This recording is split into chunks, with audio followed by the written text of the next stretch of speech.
새벽에 인사를 드립니다. 오늘 새벽 기도 시간도 우리에게 주시는 하나님의 말씀은 사도행전 19장 8절에서 20절 말씀입니다. 사울이 회당에 들어가 석 달 동안을 담대히 하나님 나라에 대하여 강론하며 권면하되 어떤 사람들은 마음이 굳어 순종치 않고 무리 앞에서 이 도를 비방하거늘 바울이 그들을 떠나 제자들을 따로 세우고 두란노 서원에서 날마다 강론하여 이같이 2해 동안을 하매 아시아에 사는 자는 유대인이나 헬라인이나 다 주의 말씀을 듣더라. 하나님이 바울의 손으로 희한한 능을 행하게 하시니 심지어 사람들이 바울의 몸에서 손수건이나 앞치마를 가져다가 병든 사람에게 얹으면 그 병이 떠나고 악기도 나가더라. 이에 돌아다니며 마술하는 어떤 유대인들이 시험적으로 악기 들린 자들에게 대하여 주 예수의 이름을 불러 말하되 내가 바울이 전파하는 예수를 빙자하여 너희를 명하노라 하더라.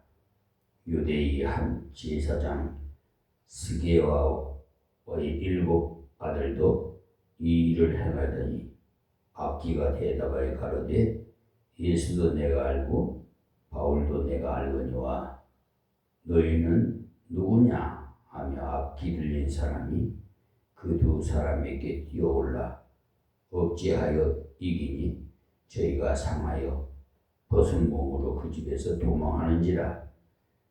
에베소에 거하는 유대인과 헬라인들이 다 이 일을 알고 두려워하며 주 예수의 이름을 높이고 믿는 사람들이 많이 와서 자복하여 행한 일을 고하며 또 마술을 행하던 많은 사람이 그 책을 모아 가지고 와서 모든 사람 앞에서 불사르니 그 책값을 계산한즉 은 5만이나 되더라. 이와 같이 주의 말씀이 신이 있어 흥왕하여 세력을 얻으니라. 아멘. 바울 사도의 선거 역사에서 특별히 기록될 만한 교회들이 있는데 바로 안디옥 교회와 여기 나오는 에베소 교회와 고린도 교회에 들러서 바울 사도가 역정을 두고 일했던 곳들입니다. 그 중에 에베소 교회가 가장 오랫동안 머물면서 가르쳤던 곳이죠. 그래서 고린도에서 11년 6개월 정도 머물면서 전도하고 양육했으나 이 에베소에서는 3년을 머물면서 선교와 양육을 했던 것입니다. 그래서 에베소 교회가 소아시아 지방의 7교회 중에서 대표가 되는 굉장한 영향력을 행사했습니다. 성경 말씀을 볼 때 이 에베소 교회가 그 당시 그 지역에서 큰 일을 감당했는데 우리 하나님의 교회도 에베소 교회와 같이 이 지역을 복음화하는데 중추적인 역할을 감당할 수 있기 위해서 이때 이들이 행한 것을 본받아서 감당해 나간다면 좋은 결과가 오리라고 믿습니다.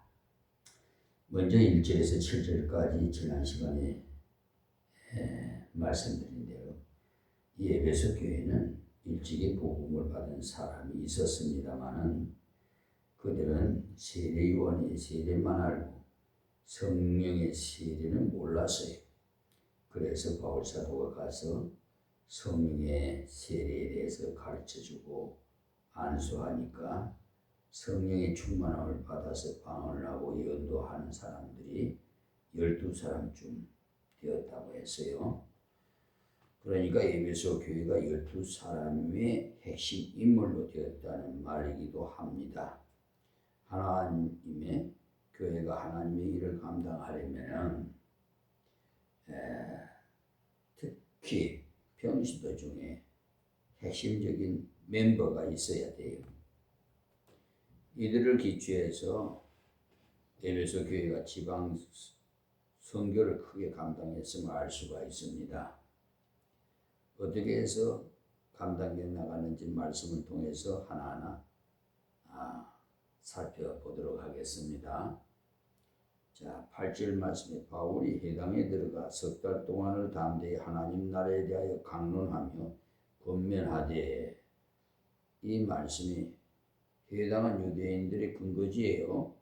그들은 곳곳에 흩어져 살았음으로써 성전까지 올라갈 수 없기 때문에 그 지역에서 성경을 배우고 성도의 교제를 나누고 예배를 올린 곳이 회당입니다.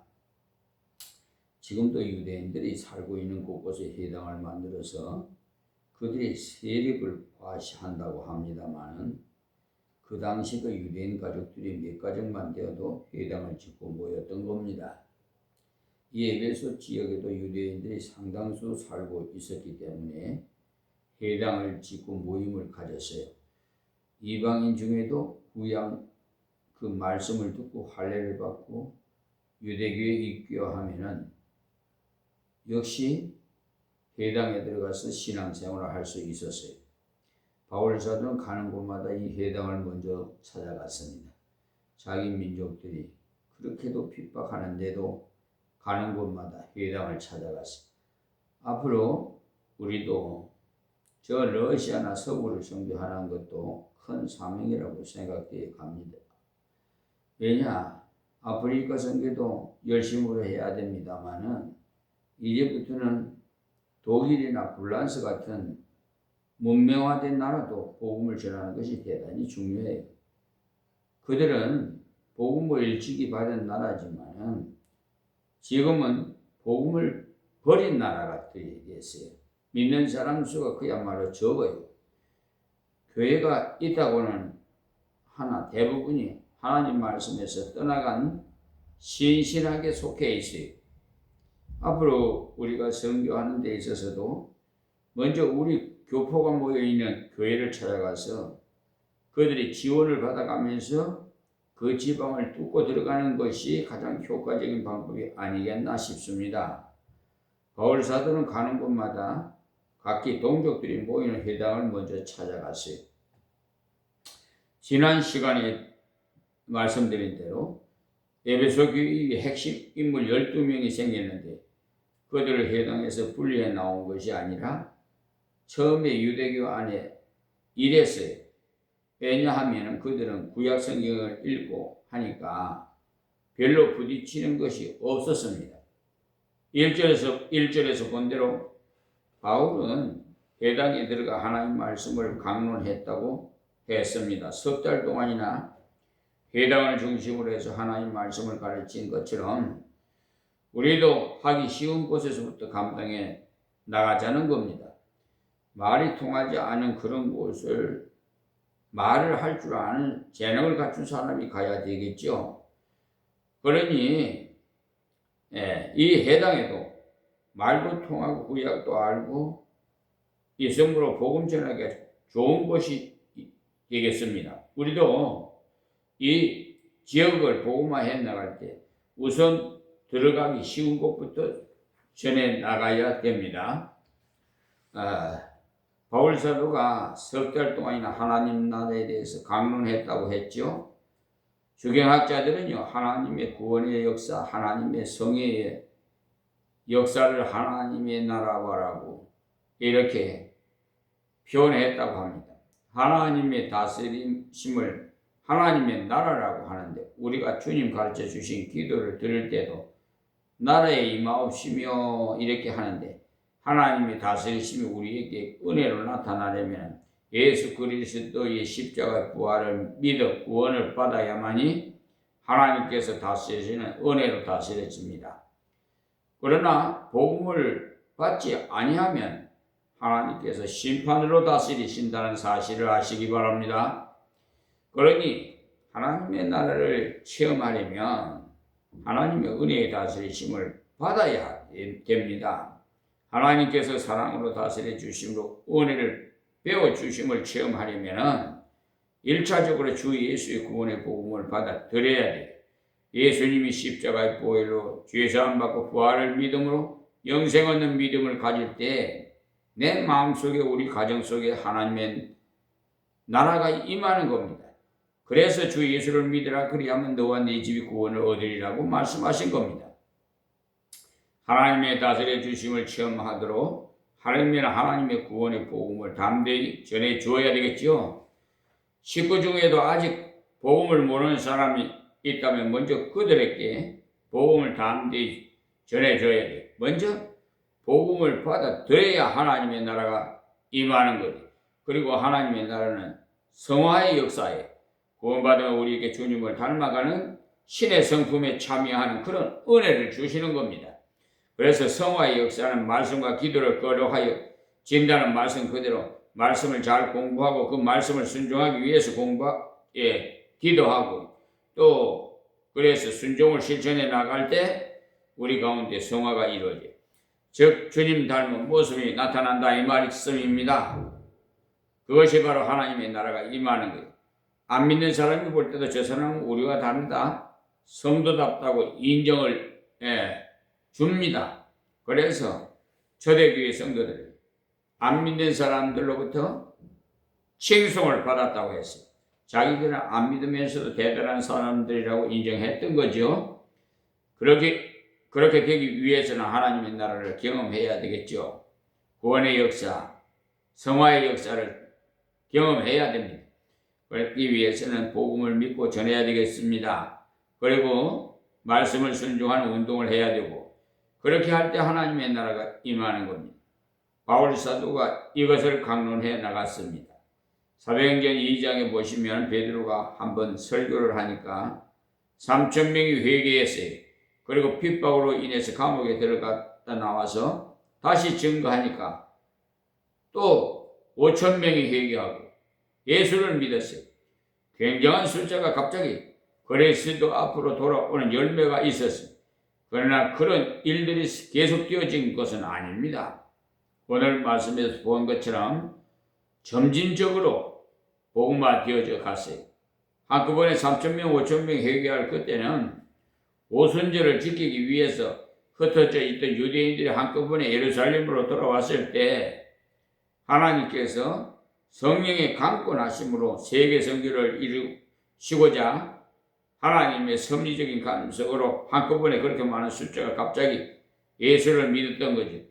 그러나 하나님의 교회가 발전되어져 가는 과정을 대개 그렇게 갑자기 되어지지 않습니다. 여기 보는 대로 하나님의 나라에 대해서 강론하여 전했지요. 지금이나 앞으로나 언제나 역시 정상적인 교회의 역할은 하나님의 나라를 강론하는 거예요.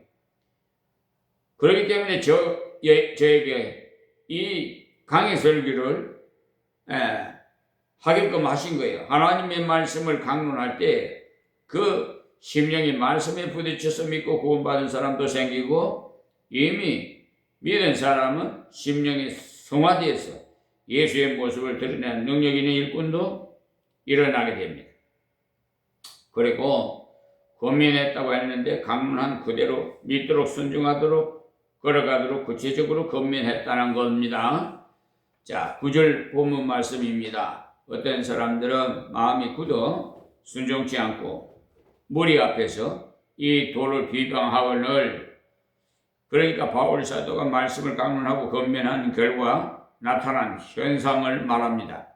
성경에 대해서 달통했다고 할 만큼 훌륭한 바울 사도의 강론을 듣고는 성령 충만한 바울 사도의 강론을 듣고도 마음이 굳어서 순종하지 않는 무리가 있더라는 것입니다.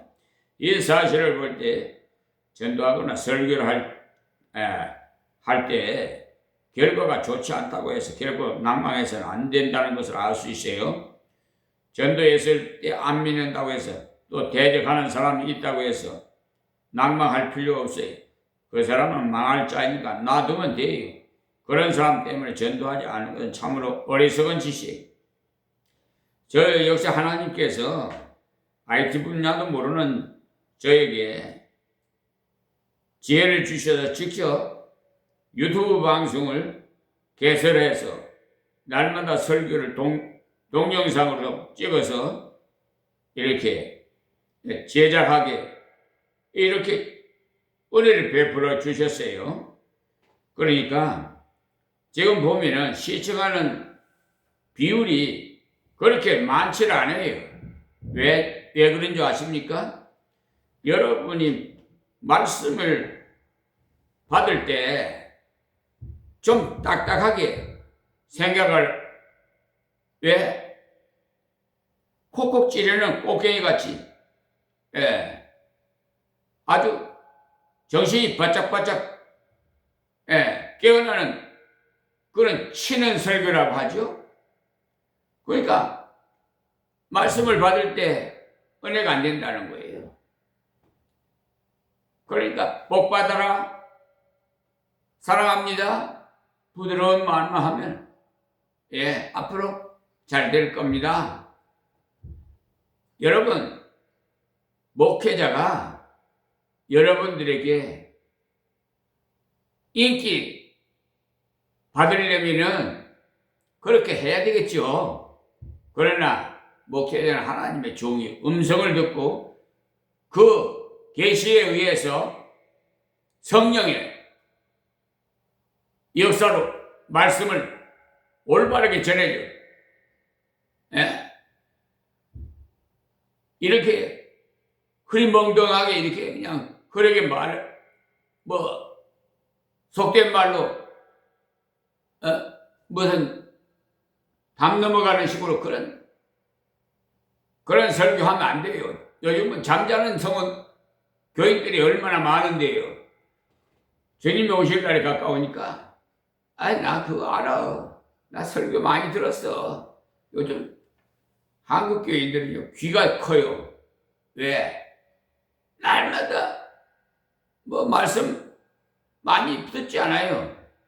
근데 그 말씀을 좀 순종해야 되거든요. 실천해야 돼요. 근데 실천하지는 않고 그러니까 기형아 현상이 돼요. 그래, 귀는 큰데 머리는 큰데 아는 거는 많아. 근데 행함이 없어. 그러니까 육체가 빼짝 말라. 그러니까 기형아가 되죠. 하나님 말씀에도 행함이 없는 믿음은 죽은 믿음이라고 한 말씀을 여러분들이 상고하시고 말씀을 받았으면 이게 내한테 정말 필요한 말씀을 주시는구나. 나를 깨우쳐 사랑하시니까 이렇게 매도 말씀으로 때리는구나. 이렇게 생각하십시오. 그래야 여러분들이 신앙생활에도 하나님 앞에 갔을 때 마지막 심판 때 주님으로부터 상을 받을 수가 있어요. 그냥 세상적으로 살시려면은 저는 항상 말씀을 확실하게 끊어서 말합니다. 믿으려면 제대로 믿고 안 믿으려면 때려쳐 버려요. 경상도 말로 신앙생활 때려쳐 버려요. 그거 왜 예식교를 해요? 앞으로요 말씀하실 때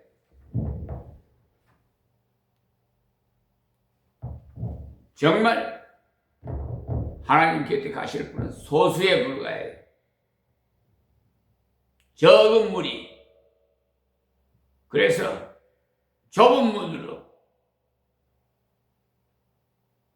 여러분 세상 사람은 넓은 길을 좋아하지만 우리는 좁은 길로 통과할 수 있게끔 소수에 불과하다 이 말이야. 그러니까 이 딱딱한 말씀도 받아서 이것이 바로 내게 주신 말씀이구나. 아멘을 받으면 여러분이 삶 속에서 하나님의 도우심과 그 삶에서 체험할 수가 있어요.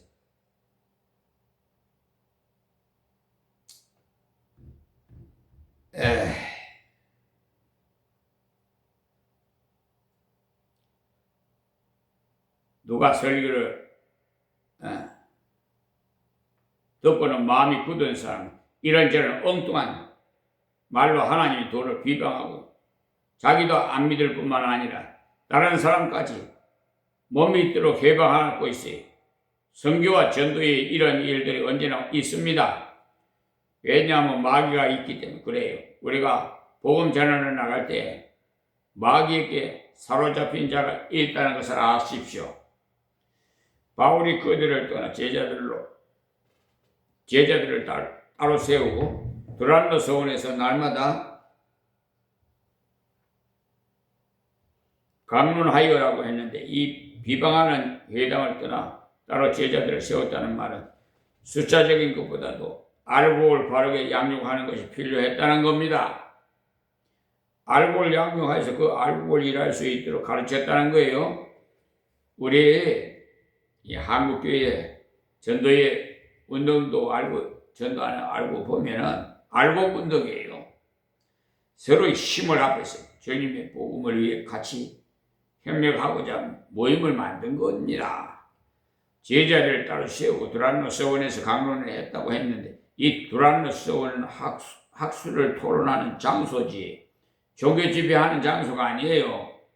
지금으로 말하면 대학의 강의실을 빌려서 한 것과 마찬가지.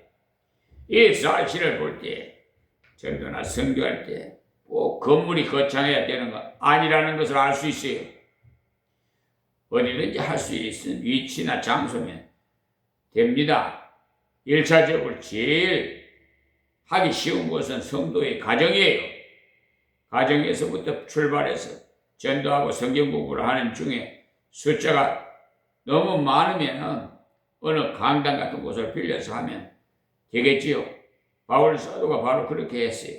날마다 강론하며라고 계속 가르쳤다면, 평범한 장소에서 양육훈련, 파송을 계속했다는 거예요. 가르치고 키우고 보내서 전도하도록 했다는 거예요. 그렇게 함으로써 아시아에 있는 사람들이 거의 다 복음을 들었다고 하는 것을 보면 이들이 배우고 나가서 전한 사람들이 그렇게 많았다는 것을 말합니다. 소아시아 지역이 상당히 넓은데 그 넓은 지역이 배우고 나가서 전하는 사람들이 아주 많았다는 겁니다. 지금도 복음을 빨리 확산시키는 방법은 평신도가 자기 직장, 자기 가정, 마음을 파고 들어가서 전도하는 거예요. 그러니까 평신도 전도자가 없는 복음이 빨리 전해지지 않습니다. 교회에 모여서 예배드리고 말씀으로 양육을 받고는 나가서 복음을 전해야 됩니다. 제가 전에부터 말씀드렸는데, 모이는 교회도 잘해야 되지만 흩어지는 교회를 잘해야 돼요. 흩어지는 교회는 전도를 말하는 겁니다. 흩어져야 전도를 하죠. 각지에 모여서 흩어져서. 그럼 모이기 잘하기로는 우리 한국교회가 세계지. 그러나 흩어져서 가는 곳은 역시 교회인데, 성령을 모신 한 사람이 다 성전이라고 했으니까 가서 복음을 전하면 그 장소가 하나님께서 함께 하시는 것입니다. 이제 이것을 잘했기 때문에 귀중한 열매를 맺게 된 겁니다. 자, 10절입니다. 이같이 두 해 동안을 하며, 그러니까 바울 사도가 끈질기게 가르쳐서 내보내고 이 일을 계속 감당했으니까 그야말로 같이 일을 한 것이죠. 제가 이렇게 새벽마다 이렇게 강론에서 말씀을 강의 설교를 드리는 것은요, 오래됐습니다. 그런데 유튜브 방송을 한 지는 2023년, 2023년인가? 1월 4일부터예요. 그러니까 뭐 한 해수로는 지금 4년째 지나가나. 그야말로 가치 있는 일을 하고 있다고 보면 됩니다. 그러니까 이렇게 계속해서 한전들 빠뜨리지 않고 강의 설교를 들으시는 분은 성경의 흐름과 맥을 환히 알 수가 있어요. 깨달을 수가 있어요. 어떤 사람은 뭐 2년 동안 계속해서 시청하시고 다른 곳으로 가고 뭐 배워서 전도하고, 어떤 사람은 뭐 끈질기게 뭐 몇 년 동안을 지금 시청해서 또 이렇게 배우는 거예요. 많은 사람들이 그러니까 그걸로 인해서 은혜를 받고 전도가 되고, 여러분 지인들에게 강의 설교 유튜브 방송을 통해서 그 동영상을 좀 카톡으로 이렇게 전해주세요. 권하시고. 그래서 듣든지 안 듣든지, 믿든지 안 믿든지 그거는 뭐 자유예요. 자기 스스로 뭐 알아서 할 일이고 강요는 할 필요 없어요. 2해 동안을 하며 아시아에 사는 자는 유대인이나 헬라인이나 다 주의 말씀을 듣더라 했죠. 무슨 말씀이냐면 다 믿었다는 것이 아닙니다. 안 돌아본 사람이 거의 없을 정도로 말씀 운동을 했다는 말이지, 가는 곳이 다 말씀 전하는 장소를 만들었다 이 말씀이에요. 그러니까 여러분 중에 5명 정도 모여 일하는 직장이라든지 22명이 모여서 일하는 곳이라든지 말씀을 가지고 들어가서 전해야 돼요. 성경을 가지고 다니고 성경을 가르칠 수 있는 교재도 준비해 다니면서. 그런데 요즘은 스마트 시대가 돼가지고 얼마든지 IT 분야이면 유튜브 방송 이런 것을 얼마든지 청할 수가 있잖아요. 간단하잖아요. 들어보시라고. 전도라는 말 함부로 하지 말고 성경 공부하자고 하면은 거부감 없이 되어져요. 교육하라고 하는 것이 아니고 성경을 배워보라고 권하면 그대로 트인 사람이 배워볼까 해요. 시청해볼까.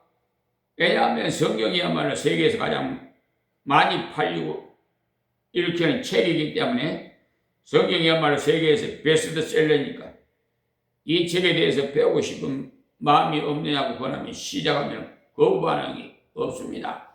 그렇게 해서 성경을 몇 달 배우고 나면은 나 자신도 모르게 변해져요. 성령님이 내 마음을 움직이시니까 들어오셔서. 그래서 아시아에서는 유대인이나 헬라인이나 할 것 없이 다 주님 말씀을 듣더라고 했으니까 우리가 할 일도 이것입니다. 주님 말씀을 듣도록 전해 주어야 돼요. 믿고 굴복하는 것은 하나님께서 하십니다. 우리가 믿도록 할 수 없어요.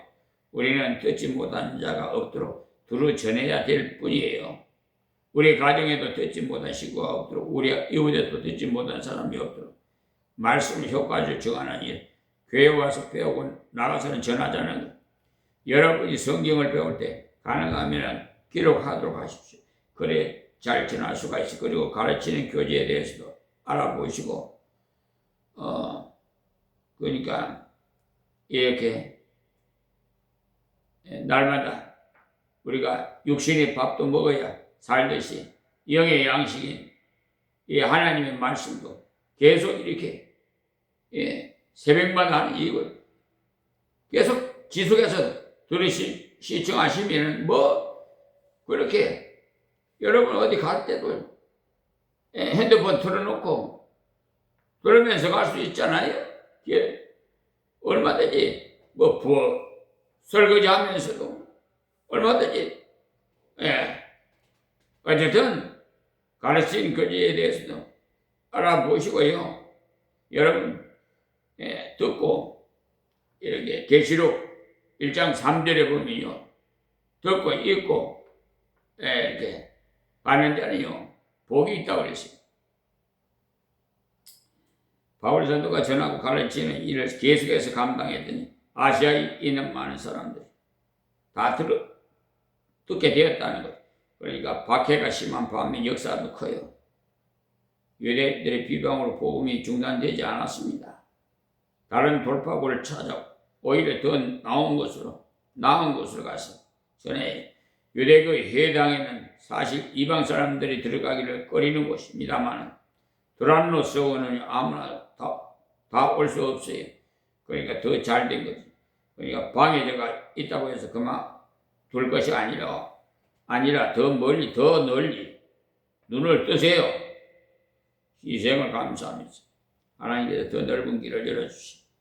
그러니까 복음의 소식을 듣지 못한 자가 없도록 여러분들이 그곳에서 전해야 돼.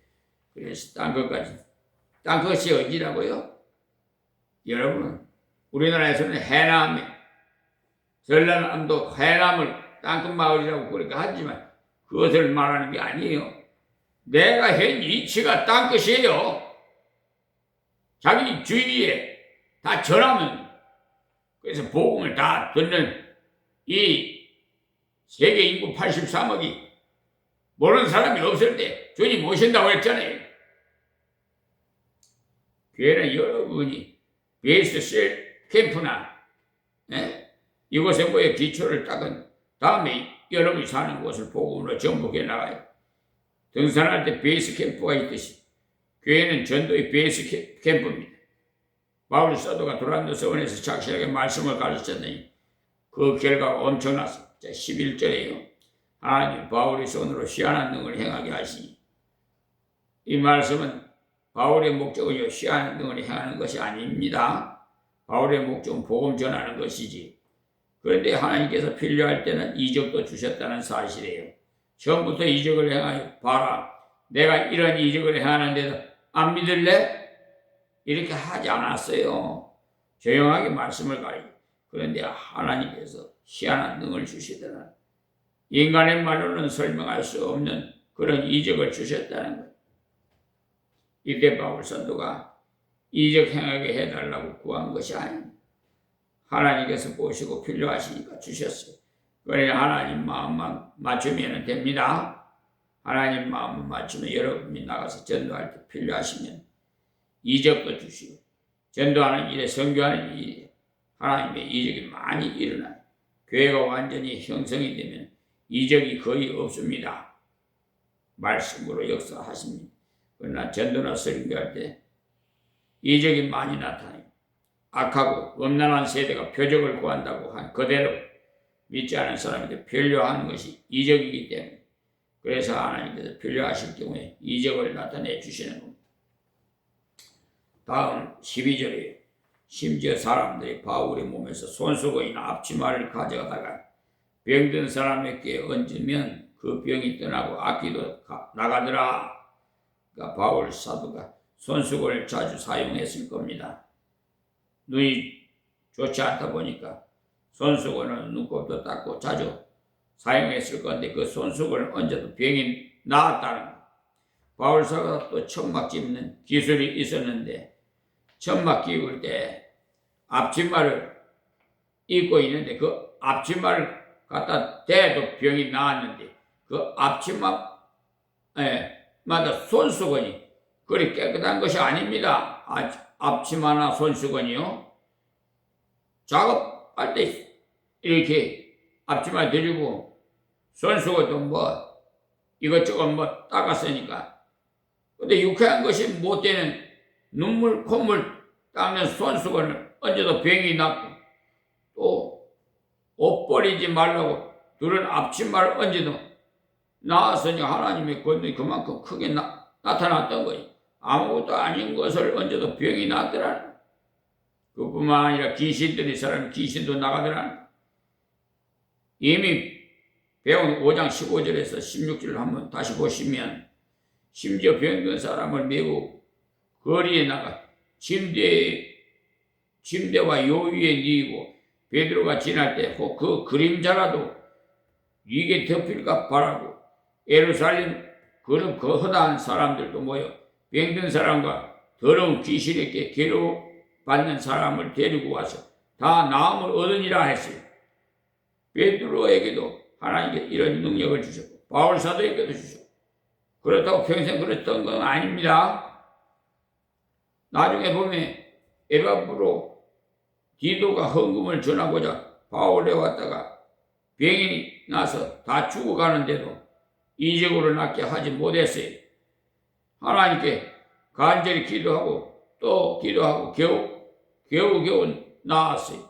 에바브로의 병이 깊었으므로 얼마나 근심을 했던지 에바브로가 낫자 근심 위에 근심을 면하게 해 주었다고 할 만큼 하나님 앞에 매달렸다는 것. 이적으로 되어졌다면 전혀 근심하지 않았을 거예요. 손만 얹으면 나는데 무슨 근심합니까? 바울이라고 해서 늘 그런 이적을 행한 것이 아니라 하나님께 필요하실 때 희한한 능을 주셨어요. 우리가 하나님 앞에서 말씀을 전하면 필요할 때 필요한 능력을 반드시 주십니다. 언제나 은혜의 역사가 강하면 거짓 역사도 따라와요.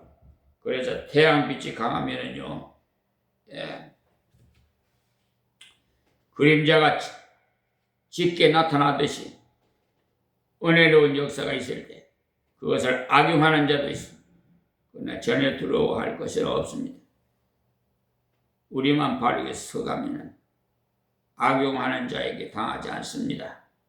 하나님은 속는 분이 아니시기 때문에 걱정하지 말고 주님의 뜻대로 순종해 나가면 됩니다. 다른 사람이 욕을 하든 모방을 하든 계속 순종하세요.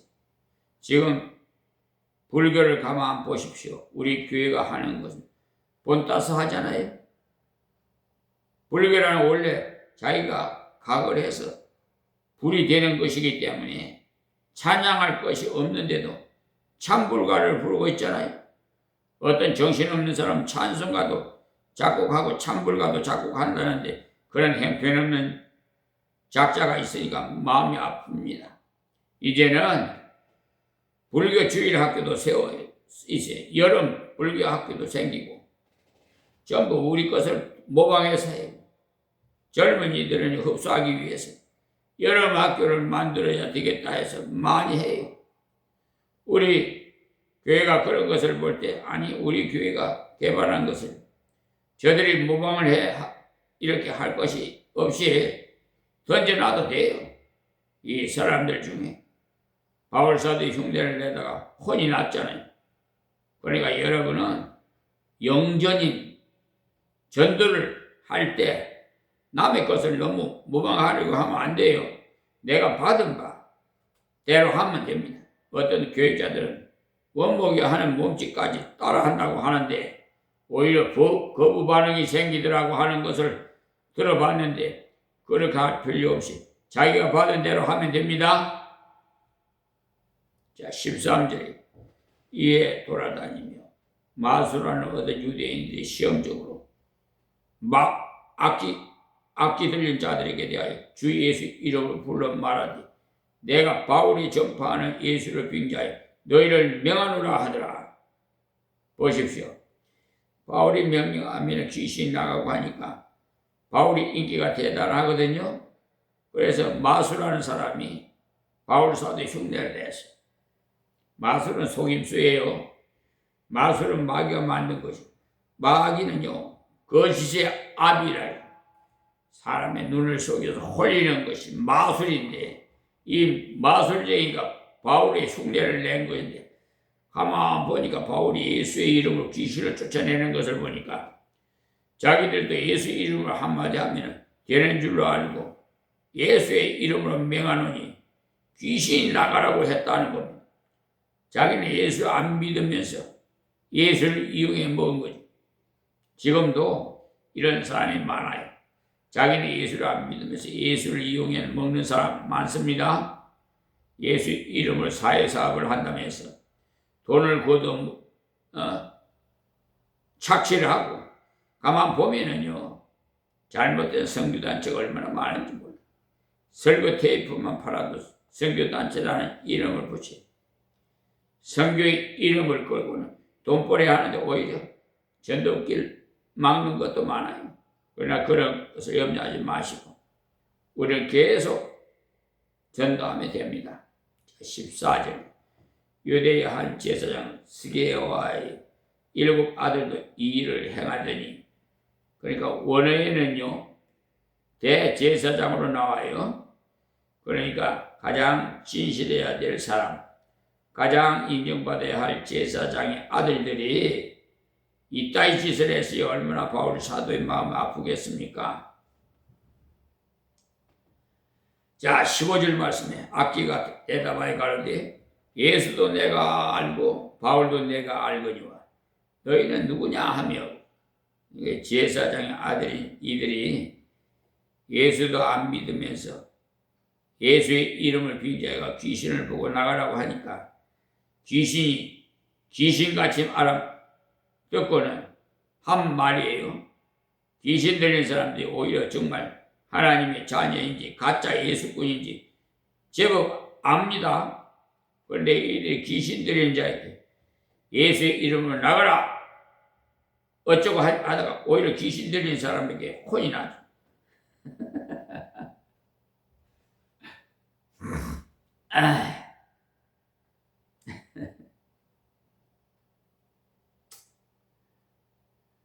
자, 16절입니다. 악기 들린 사람이 그 2 사람에게 뛰어올라 억제하여 이기니 저희가 상하여 벗은 몸으로 그 집에서 도망하는지 얼마나 호출하는지.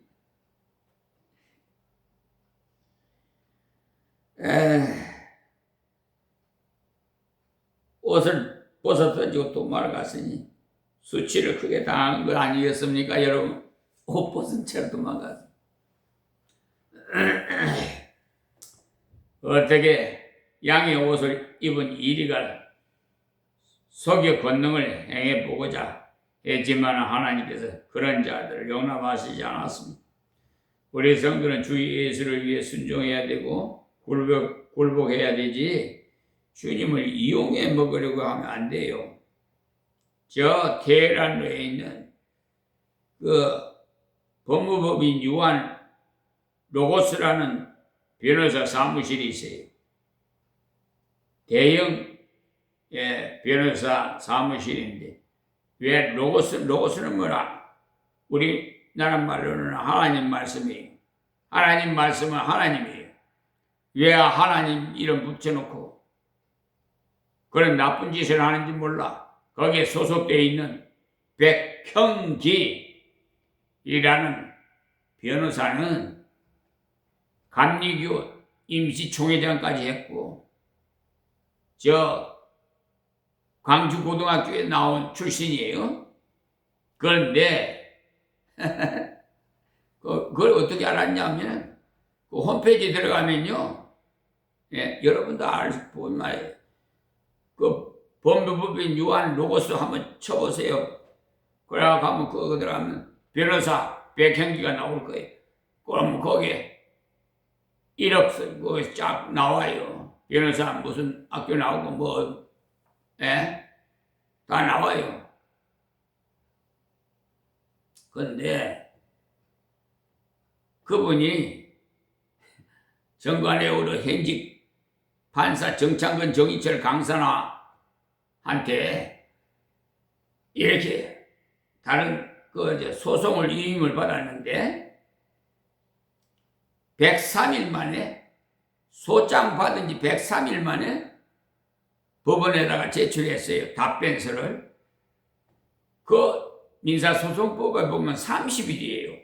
30일 안에 답변서를 제출하게 돼 있어요. 근데 103일 만에 제출한 걸 받았어요. 왜냐? 정관예우로. 그러니까 정창근 정인철 강사는 그 판사도 법을 위반한 거죠. 지금 요 사법부에 그런 분들이 많아요. 아주 불의한 자들이 너무나 많아. 여러분이 그러니까 겉으로는 판사 옷을 입었으니까 판사같이 보이죠. 속에는 그런 비양심적인 자들이 많단 말입니다. 그리고 또 더불어서 뭐냐? 그러니까 내일이면은 변론기일이 2번 지났으니까 선고기일을 잡아놨어요. 내일이면은 선고하는 날이에요. 근데 그 103일에 접수를 한 걸 받았어요. 그래갖고 선고를 연기를 한다고 또 그렇게 통보를 하고, 그리고 소송 비용 담보 제공이라고 있어요. 그걸 소가로 계산해갖고 참, 그러니까 모르는 사람은 다 속아는 거예요. 이 소송 비용 담보 제공을요 5건이나 올렸어요.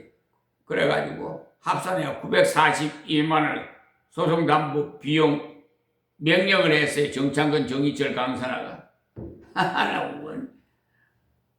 그래서 하도 어이가 없어서 그래 일단 입금을 시켜놓고 이의서를 제출해야 되겠다. 그래서 서울 보증보험 공탁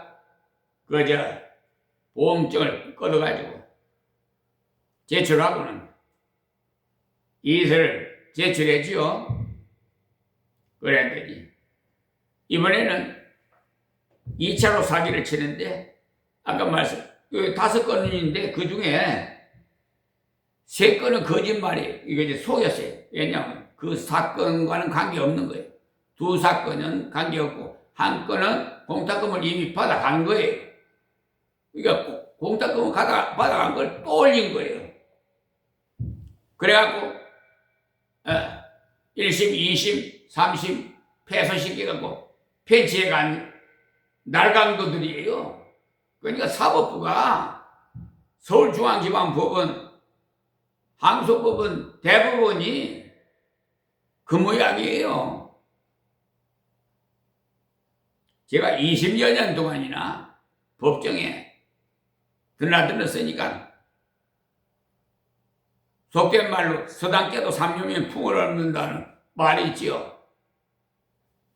제가 법전에 대해서 공부를 예수님이 가르쳐 주셔서 이렇게 다 시시때때로 팩트를 해 주십니다. 그런데 대부분에서는 뭐 어떻게 하는지 압니까?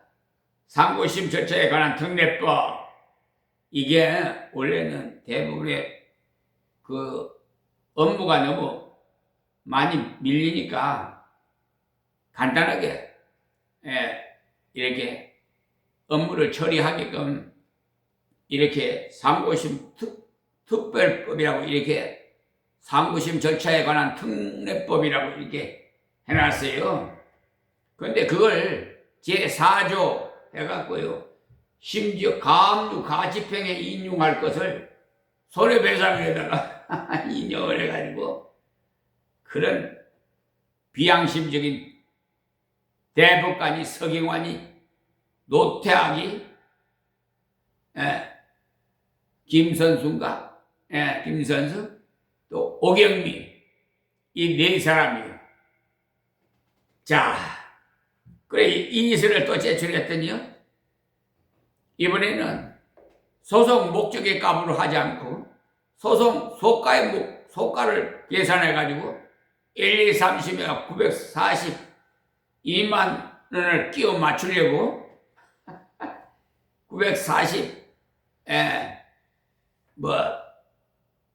5만 원 몇천 원 이래 나오더라고요. 그 계산서를 서울중앙지방법원 사법보좌관한테 김동근 씨한테 접수를 해가지고 어처구니가 없어서 그런 아주 비양심적인 사람들, 사기꾼들, 그 사기꾼이 바로 법무법인 유한 로고스 변호사 사무실 소속인 백형기 변호사라는 겁니다. 그가 대한감리교 임시총회장까지 했던 사람이에요. 그런 비양심적인 자가 하나님의 이름을 빙자해서 여러분 돈벌이해요. 잘 먹고 잘 살는지 모르겠지만 세상에서는 하나님 앞에 가서는 이제 어려운 심판이 기다리고 있으니까. 그리고 그 자손들한테도 영향이 있어요. 아버지가 하는 짓을 보면은 이렇게 해서 해야 세상 돈벌이 하는구나. 다 보고 배워요. 아버지 하는 거 자식들이 다 배운다고요. 그래서 3, 4대라는 말이 나와요, 성경에. 하나님 말씀 순종하면 천대의 복을 받고, 불순종하게 되면 결국은 4대까지 저주를 받는다고 했잖아요.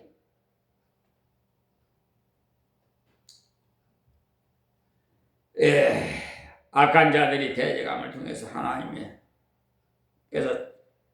청소를 할 겁니다. 그러니 악한 자들 우리 본보고 어떻게 한다고 걱정하지 말고 우리는 주님의 복음을 열심히 전하면 우리 본따서 하는 자들이 있다고 해서 겁낼 것도 없어요. 저들은 그렇게 하다 결국 망해요. 망하는 길로 갈 겁니다. 자, 20절에 이와 같이 주의 말씀이 힘이 있어 흥왕하여 세력을 얻으니라 그랬어요. 보세요. 뭐라고 했죠? 이적이 힘이 있다고 하지 않고 말씀이 세력을 얻어 흥왕한다고 했죠? 이것은 말씀의 증명이기 때문입니다. 십자가의 말씀, 부활의 말씀이 맞구나. 그 말씀을 믿으면 생명을 얻고 마귀도 물러가고 육신의 병도 낫고 놀라운 하나님의 능력이 있음을 깨닫고는 말씀이 흥왕해서 말씀 배우는 운동이 더욱 일어났고 말씀 전하는 것이 더욱 힘찼다는 겁니다. 이렇게 되니까 시험에 빠지잖아요. 악한 자들이 예수 이름 이용해 먹으려다가 망하는 것을 보고는 걱정하지 않아도 된다는 것을 알아서 마음껏 복음을 전하게 돼서 굉장한 복음의 열매를 맺게 된 겁니다. 그러므로 오늘 새벽의 말씀을 통해서 본 대로 참다운 부흥을 위해서는 우리가 할 수 있는 부분부터 순종해 나가십시오. 바울은 해당에서 두란노 서원에서 가르치고 전파하고 가르치고 전파했더니 놀라운 결과를 주셨어요. 그리고 필요한 자에게는 은사를 주시고 말씀의 은사도 주시고 병고침의 은사도 주셨어요. 또 바울 사도는요 제자를 따로 세웠어요. 우리 하나님의 교회도 복음을 위해 효과적으로 일하려면 제자가 필요합니다. 전도 폭발부 훈련이라든지 그런 거는 중요한 멤버가 있어야 되기 때문에 그리고 지속적인 복음 전파가 필요해요. 조금 회복 안 된다고 해서 전해도 안 되니 또 안 된다고 물러나 앉으면 마귀가 좋아합니다. 하나님 말씀 전하는 일도 끈기 있게 전해야 돼요. 사람들 중에는요 이런 말도 비판하고 저런 말도 비판할 수 있어요. 그런 말 들었다고 해서 안 되겠다고 물러가면 어리석은 자가 됩니다. 저는 한 우물을 파고자 합니다. 그래서 어려운 고집을 하나님께서 쓰시고자 만 40세에 소명을 하셨어요. 40세까지는 세상 사업을 세상적으로 살다가 십자가를 지고 나를 따르라고. 그래서 하나님께 아니 부르시려면 20, 30대나 부르시지. 지금 나이에 불러서 어디다 쓰시렵니까 하니까 내가 모세보다 나이가 많냐 아브라함보다 나이가 많냐 해서 제가 부끄러워서 아무 말도 못하고 아멘하고 순종했더니요 탄탄대로 고속도로를 놔주셨어요. 저요 걸어온 길이 정말 급행열차 고속열차 엄청났어요. 예, 참 저명한 그 구약의 김희보 박사한테 예, 성경 공부를 배우게 하셨어요. 참 얼마나 감사한지 몰라요. 저는 리포터를요, 여러분 한 학기에 공부 리포터 할 걸요, 일주일에 그냥 다 작성을 하게끔 하나님이 해주셨어요. 그러면 어느 정도 알겠죠? 바울 사도가 지속적으로 말씀 운동을 펼쳐나가더니 많은 인재를 주셨어요. 그 인재들이 바로 선교의 기초라서 그들이 협력해서 복음운동에 적극 가담하니까 하나님께서 더욱 놀라운 선교의 부흥을 주셨는데, 그 결과 말씀을 들어보지도 못한 자가 없을 정도가 되었다고 하니까 그것이 바로 이적이지. 많은 사람들이 복음을 들어서 경청했다는 것. 왜냐하면 전하는 사람이 워낙 진지하고 열심이니까 들어보자는 것. 그 때문에 전하는 자가 언제나 진지해야 하고 열심으로 전해야 돼요. 그렇게 되면 안 믿더라도 들어보려고 합니다. 그것이 곧 이적이에요.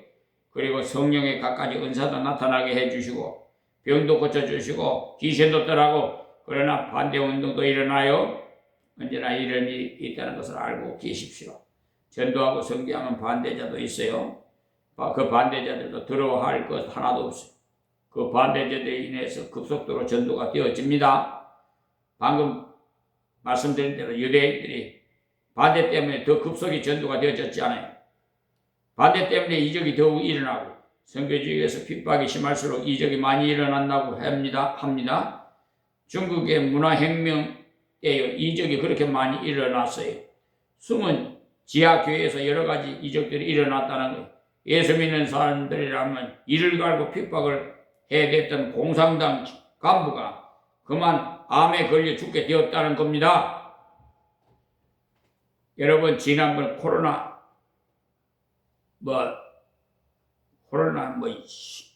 19인가 이제 콜라병 그 전염병에 해서 여러분 주사들 다 맞고 그랬었죠. 예방 접종 예. 근데 그게 어디에서 발생했어요? 중국에서 그 어디더라? 좀 오래됐네. 그래서 잘 기억이 안 나는데 중국 후항에선가 어디에서 재초발제했는데요. 거기가 핍박이 많아가지고 선교사를 전부 퇴출시키고 핍박이 많아요. 우리 한국 선교사들 편지가 왔는데 그 내용을 들었어요. 근데 중국에 무슨 지금 우리 말하면은 그러면 형사같이 그냥 감독하는 사람, 공항 요원인가, 공항 요원인가 애서 대장이 콜라병으로 일차 죽었대요. 성경대로. 하여튼 여러분, 그리고요, 제가 이런 말씀 만들려고 하는데 그냥 나온 드리겠습니다. 제가 아는 목사님 교회 건축하는데 그렇게 핍박을 해요. 아무 쓸모, 저도 역시 마찬가지고요. 여기 강화에 와서도 교회 지는데 왜 나만 나타나면 그냥 그렇게 사방에서 몰려와서 시비를 거는지 모르겠어요. 근데 나 아는 동역자가 그 교회를 성축하는데 그렇게 30대, 40대, 50대가 계속 와서 헐뜯고 비박 괴롭히더래요. 그런데 갑자기 그분들이 급사해서 죽고 그냥 교통사고로 죽고 다 죽어 나갔어요. 그래서 저는 하나님 앞에 기도했어요. 우리 임마누엘 교회에 성축하면서 죽어나가는 사람이 없게 해 주십시오. 저들이 몰라서 저렇게 핍박하니까 하나님 용서해 주시고 저들을 구원해 주세요 하고 저는 기도를 했어요. 예. 그런데 가장 선지동산에서 같이 공부했던 갑장이고 동역자 같은 학기에 공부했는데 동료 얘기인데 절친해요. 갑장이고 서로 나이도 같고. 그런데 마귀에게 미혹당해갖고 어느 여인에게 미혹당해가지고 목회를 못하게 방해를 해요. 노예가 가가지고 뭐 해가지고 목회자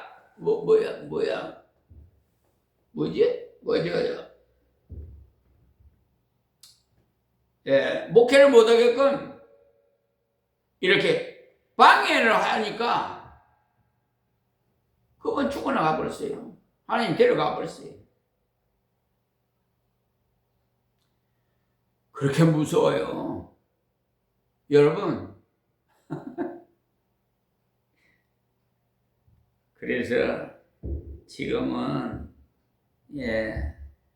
정말 불쌍히 생각돼요. 정말 순종치 않고 대적하고 지금 빛과 소금의 역할을 감당하느라고 저 사법부를 많이 드나듭니다.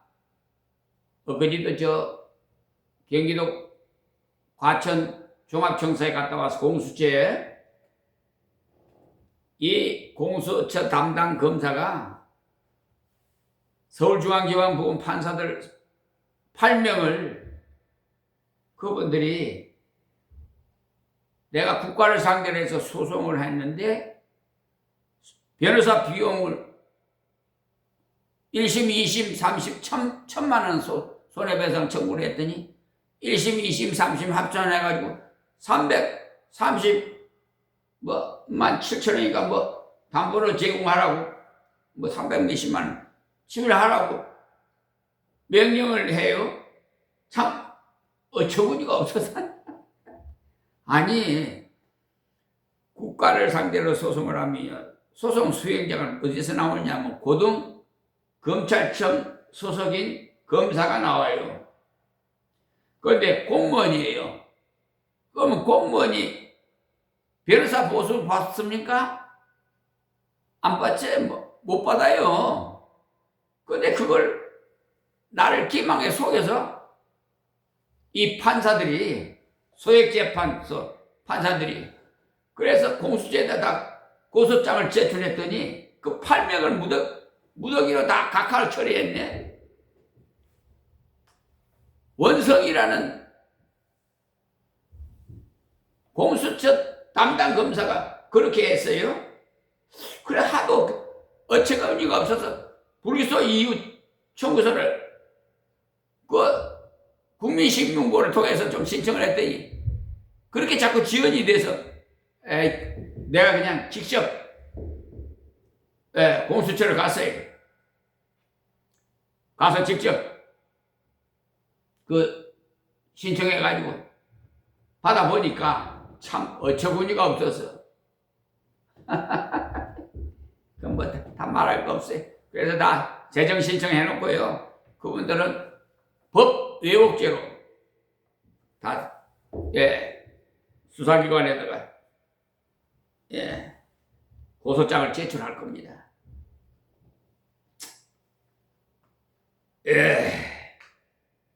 한번 나는 무지하고 부족해요. 내 안에 계신 하나님, 성령 하나님 절대로 비껴갈 수 없어요. 그래서 세상에 무서운 사람 아무도 없습니다. 오직 하나님 한 분, 내 아버지 한 분.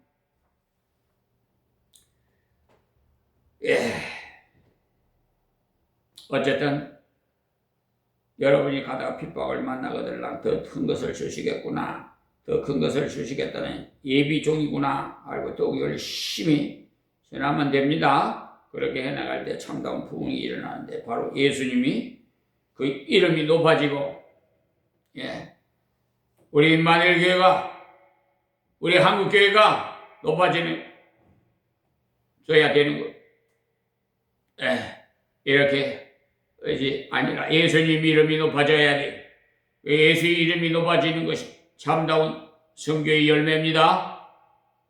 그리고 지혜를 저지하게 정산하는 결과가 나타났으니 그것 또한 진정한 부흥이죠. 그리고 하나님 말씀이 더욱 흥황하여져서 전하는 자들이 더욱 담대해지고 더욱 열심으로 전하는 결과가 왔으니까 참다운 부흥의 결과인 겁니다. 우리 하나님의 교회도 한국교회도 이러한 역사가 일어나기 위해서 여러분 한 사람 한 사람이 다 요원이 돼서 주시기 바라요. 누가 되어지기를 바라지 말고 내가 되어지도록 기도하고 열심히 배우고 전해보면은 하나님께서 역사하십니다. 여러분은 다 하나님의 쓰임받는 분이 돼서 하나님께 영광을 돌리시기를 바라면서 말씀을 마치겠습니다. 고마우신 우리 아버지 하나님 감사합니다. 말씀 그대로 전했습니다. 듣는 자가 복 있다고 했사오니 저 귀 있는 자는 다 듣게 하옵시고 택한 백성은 하나님께서 좁은 길로 그 길을 극복하고 여호와의 이시의 깃발이 벌어지는 모든 자들이 될 수 있도록 믿음을 더욱 더하여 주시옵소서. 예수님의 이름으로 기도합니다. 아멘. 저는 항상 하나님 말씀 앞에 설 때는 기뻐요. 그래서 우리 찬양 시간이 좀 되었지만 82장 나의 기쁨 나의 소망 되시며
예.